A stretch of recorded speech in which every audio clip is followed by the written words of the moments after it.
Hey guys, welcome to the new TV show. Today we're going to be reviewing the third episode of Gotham.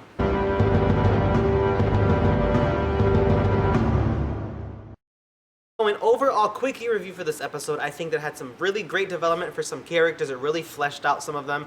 In particular, I think it really brought Oswald Cobblepot out into the light. For the last episode, his storyline was a little bit random, sporadic, like that. But in this particular episode, he returns to Gotham, and immediately as soon as he gets off the bus and is about to mug someone, another guy that works for Falcone or for Fish Mooney sees him and is going to turn him into Fish, but then, spoiler alert, Oswald kills the guy and steals his money and basically starts to work his way up. Cobblepot ends up in this Italian restaurant and is looking for a job so that he can sort of, start working his way up in the crime world and whatnot, make a reputation for himself.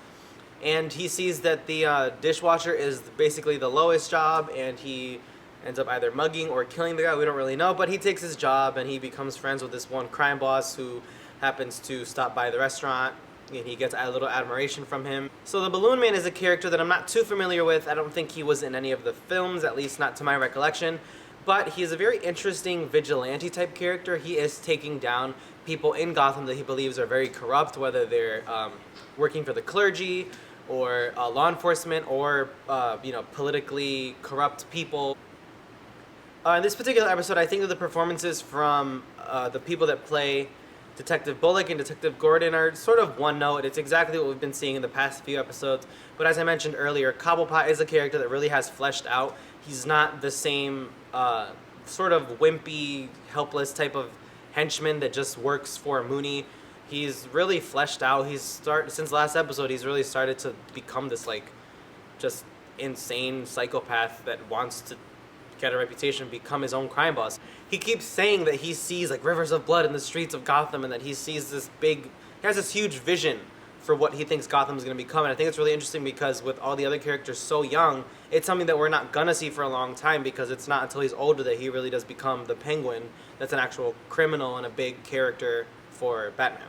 It's also really interesting how manipulative he is. He appears as this frail little skinny guy, and then he just whips out a knife and shanks the guy and kills him and takes his money. I think it's really interesting seeing how that is going to develop into what we know as Penguin. Something else in this particular episode that I found interesting was Alfred training Bruce how to sword fight, because it really shows a more paternal, more fatherly, loving side of Alfred that we're so familiar with the portrayals in earlier films and with the last trilogy we saw with Christopher Nolan when he's portrayed by Michael Caine. And it's really interesting seeing that because it sort of helps his character develop, because the last couple episodes he's been very rough and stern with Bruce, but seeing him in a little bit more loving, caretaking side is really interesting, and I think it's going to be something that's going to develop into what we're familiar with in later years in the other Batman films. So overall, I think this episode, again, like I said before, had some great development for certain characters, and I'm excited to see what next week is going to bring. The next week's episode is titled Arkham, in reference to the asylum that is so famous, where the Joker ends up and some other very famous characters come from. Alright guys, that's all the time we have today for the new TV show. Please tune in next week where we will be reviewing the next episode of Gotham, titled Arkham. And we will be shooting some new Stage Talk episodes this week, as long as another top 5 and maybe another movie review if you guys are lucky this weekend. Leave your comments down below if you've seen the episode, and we'll catch you next week.